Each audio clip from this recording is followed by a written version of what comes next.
Forget transitions. Today we're making your clips bounce harder than your ex at the club. And for the next 40 hours, my preset packs are 40% off, so grab yours. Alright, let's get started. First, drag your adjustment layer onto the timeline at the point where you want the effect to start. Then, count 6 frames and trim off the rest. Now move to the beginning of the adjustment layer, go to the Effects panel, and search for Transform. Drag it onto the layer, then switch over to the Effect Controls panel.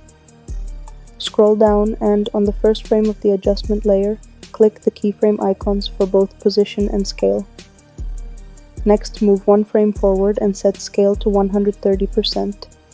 Then adjust the position. First, move it slightly down. Move 1 more frame forward and adjust again, repeating this 3 times.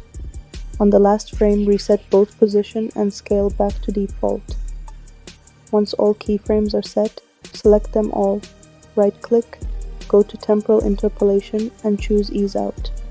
Then uncheck the box and change the shutter angle to 250. The effect might not look exactly as strong as in my preview video yet, but we'll fix that. If you see black bars at the top on any frame, just go back to that keyframe and slightly adjust the position. For an even bigger bounce, you can duplicate the adjustment layer and stack them as many times as you like.